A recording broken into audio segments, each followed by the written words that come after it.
What's good with YouTube? You already know. Big Flacco with a convict's perspective, and I'm smashing, dashing, sliding on through with a little bit of energy. Please hit the like, subscribe, comment, do all those things to help support this channel, and hit the bell notification for future fire content. Now, this topic is going to be a little bit interesting, right?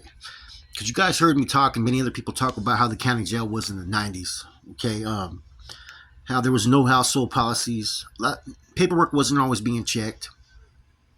The unity was it was questionable at that time in the county jail a little bit. There was more favoritism amongst certain hoods and certain cities. You know what I mean? Homeboys were staying up all night. Sometimes when you're using, all the stuff that you see years later was not part of the program in the county jail.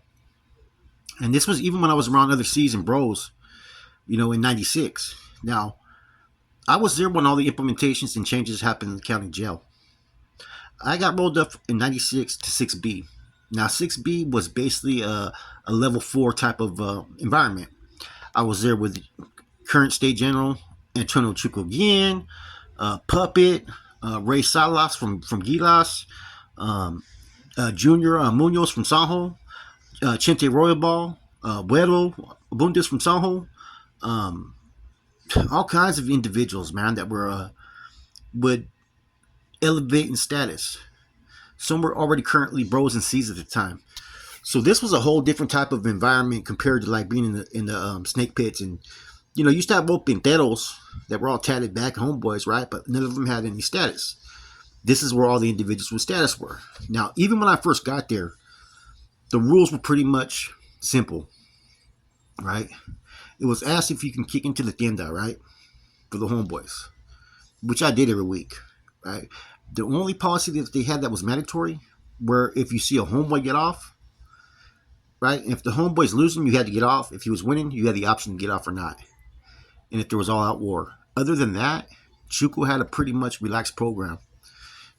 All the prison politics and whatnot is, was things that they were taking behind the scenes. Like they'd be playing, pinochle, or they'd be in the corner, him and Puppet and a couple other individuals, that they'd be in the day room talking their household business or their NF&R business. And they would just let us do what we did, you know what I mean? Now, Chuco ends up getting roped to the 4th floor. I end up going home. And I come back. A lot of the same individuals that were there were still there, but there was even more individuals. You had Jesse Hernandez from the mob, right? Big John from 12th Street, Guile from Sunnyvale. I think Junior Rojas was there. Philip Ortega, Chente Royabal. All kinds of individuals that had done time were now there. Ralph was there too. Gomez, Ralph Avalos was there. So you had individuals that had done time. A few had status, right? And, there was a lot of stuff going on, because I remember, Marcelli had status at that time. He was a bro, which was Guile from Sunnyvale. He later on got stripped, right? But at the time, he was pushing an agenda, and he was educating me on a lot of stuff in the cell. And I remember he told me the same word that Angel Baby was on the 5th floor, and he's telling, and they were talking about Angel Palacio, which everybody knows with Angel, man. There's been so many different type of situations that have occurred where he's been removed, cleared, and a lot of false accusations. And I remember he was communicating with Little Ray from Gilroy. And I remember seeing the letter telling fucking that no one has the authority down there to fucking say this or say that. And just a whole bunch of, phrases. Now, remember when Junior was there, he kind of portrayed himself to be like some super, super hardcore, like Benny the Big type gangster, man. And he was cool, though. The program changed, At first, I was settled up with a homeboy before Guile. That was a knucklehead. Now, they put us all fucking in different areas. Now, the 4th floor had always kind of, operated like an ADSEC. Everywhere else, there was still, a little bit more laxed. Now, the program had changed. Now, we had to write off-tier reports. HHPs were composed. Now, we had to post up while someone was showering. All that stuff before, we never had to do. Now, there's an incident that occurred that made the homeboy start to take a look at me and start to educate me even further. Now, all the HHPs were posted, right? And they were given new regulations, new regulations, and whatnot. And, I was following them. Got a post for the shower, whatnot. You weren't supposed to ever, abandon posts. And we started doing machina. machine out there. A bunch of the homeboys had been to the joint, right? And I mean, back then I could only barely do 20. I was fucking happy. I remember Guile did a couple hundred, and I was like, fuck. So we went. They searched the whole building, right? Our whole 6B. They took us out and they put us in the visiting booths, and that's how they do it sometimes. Some people in the day room, they kind of mixed it up, and they were removing some individuals. Now, when we came back, I wrote my first fucking OTR, off tier report, and I put where I went, everything you're supposed to, and I submitted it to the channel because I was told who my channel was. See, back then you really didn't know. You just had someone that would just get at you, and that was it. Now you were being designated in the channel, and afterwards they had a fucking meeting. They all looked at me and they called me over. They go, man, we all owe GP pretty much because you're the only one in this fucking household that submitted a report that was on time and was expected. This is what's expected of you, right? And that's when I started, and I got commended for it, and pretty much the whole fucking building I think got DP'd, right?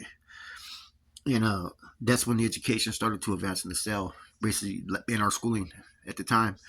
And they were still using the title bro and had a mono structure. But I started getting the recruitment process kind of right at that time, being laced as an ensoldado. And that was all the way back in like 96, 97, I believe. And next thing you know, the whole county jail was changed. Now it was expected to, file reports, have rosters. And, we were still doing rosters before that, but the HHPs, YPPs, posting up, they were pretty much operating like if they were in a prison. Whereas before in the county jail, it was pretty much more relaxed. Homeboys would fight homeboys. There'd be red on red and all kinds of shit.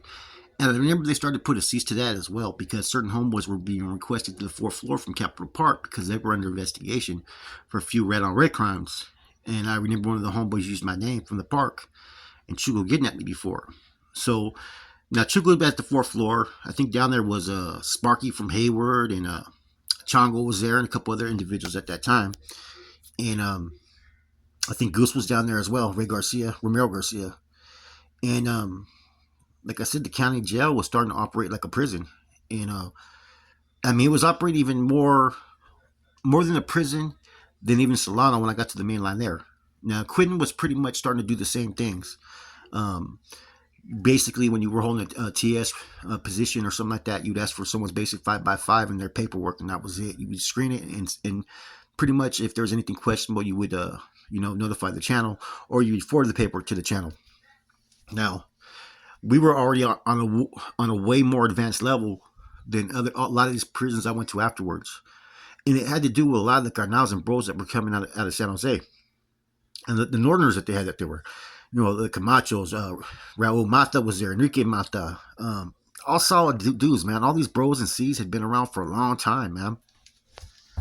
That you had nothing but Midget from Hills was there as well. Sykes, I think, was there too from fucking Goshen. And that was the first time I seen the homeboys just take off on somebody as Midget took off on someone to report to the fourth floor. And see, the whole program, like I said, was starting to change. And, I go back there about, 4 years later, and for somehow I ended up in the fucking snake pits. I don't know how this happened, but I ended up in the snake pits. And I remember Topo had been there for Moss Locals, and that's when I went to fucking to Quinmas and fucking put a report in on Topo. He was the RA when I got to Quinton, and I was like, this dude's been acting like a bandito and a degenerate while he was over there in the county jail. And that's what was being reported through the homeboy, what was his name? I remember we had a junta at my dorm. I called all the hermanos that were there. I think Big Al was there from fucking Inside Hoods, and I think there was maybe one or two other brothers there. And because I already knew that Dancing Bear was there, and so I had information that related to the streets to let them know where I was at. And then that's when I went to Quinton. But see, now everything was pretty much established. There was communications. There was household rosters. There was HHPs that were being written. I wrote some HHPs when I was there. Now all the rules and regulations for that county jail were established, whereas before there wasn't any. There wasn't no screening process. There wasn't no NA process. I had the county jail. I think the new jail about a year later, right around 2002, 2003. And rosters were being filed, reports, complaints, and like I said, I was there when all that started to change, which was in '97, around the same time as the salutations came out, and it was a whole different program. Homeboys weren't programming like how they are today. There wasn't as much discipline as far as like, okay, you couldn't do this or do that, you know. But I think there was more unity back then because either you were clipped up, or married or whatever, you were pulled, or you weren't. And you had enough veteranos that whether they were clicked up or not, they knew how to fucking allow the household to operate and what to do if they seen things wrong. And they knew how to deal with other races and whatnot. And that was real important. It's not like today you have a whole bunch of youngsters out there that are still wet behind the ears. Back then we had OGs that would sit there and take the approach, to intervene, especially with the youngsters, you know what I mean? Other places followed suit later on and were pretty much programming parallel, right? But I mean, I think San Jose, Salinas, and probably Tulare County were the first counties to do this. But San Jose was really recognized at that time. There was a lot of hermanos in Carnaz at that time, and they had a huge influence. I mean, look at the individuals I was around in the county jail. Chuco Guillen, um, Little Ray from Gilroy, Chete Robal, Gangster Munoz, Gangster Ortega, Weddle, Gaio from Sunnyvale, Jesse Hernandez from the mob, Beto, not Palomino, Beto from fucking Palmas, Puppet from Sanjo, um, Ralph Avalos from Sanjo. So there was a whole, like I said, man, some of the names I just mentioned, man, like are old school. Double Barrel Romero from San Jose, he was a boxer. So I've been around a lot of individuals. Big John from 12th Street, Midget from fucking East Side Hoods. Sammy was there. Weddle from fucking Horseshoe. Sammy Luna was there as well. As was fucking Nick Nunez from fucking from Caparamos from Hayward. In fact, he got recruited as a bro there too as well. We were all getting educated in school at the time and recruited at the time as bros. You know what I'm saying? So this is around that time, like I said, the county jail changed. Before that, man, like I said, man, it was a fucking free for all. Like I did time in M2, snake pits. Snake pits, I fought a lot of times at the snake pits. Now this was a whole different thing. This was where you had to jump for homeboys. You had to defend homeboys. Shoot, about 6 months before I was fighting homeboys all the time. I fought a whole bunch of homeboys from different neighborhoods all the time. You know what I mean? Now it was totally different. The main fight I remember is the first one I got into because that was a homeboy from Watsonville, and the last one I got in the snake pits because he was from a rival hood out there in the streets. But other than that, man, I start remembering fights all the time. Blacks, we got off with the blacks, all kinds of stuff. Now everything was structured, it was disciplined. Now you had to watch your actions. And this was a change in the county jail, like I said, man. This is when I recognized that this program was different. And this is when I started to strive as well, though, man. I started to get an understanding what the cause and struggle was. All that time I was doing before that, and I'd been there for over like 8 months. I don't know what the cause or struggle was. All I knew was the fucking Sureños were my enemy, and that fucking when we got to yards, we got off with each other. That's all I fucking knew. You know what I'm saying? Other than that, I was still blind at the time. You know, they really didn't start to school you unless you were really going, and they used to play favorites as well. Like I said, man, there was cars in the county jail. There was individuals that were from like San Juan, like these dudes were from Gilroy, this dude's from Minipas, and you would start to see motherfuckers set tripping a little bit. All that came to a halt around '97. Anyways, hope you guys enjoyed. Have a positive, productive evening. This is your boy Flacco, Convict's Perspective. I'm gone.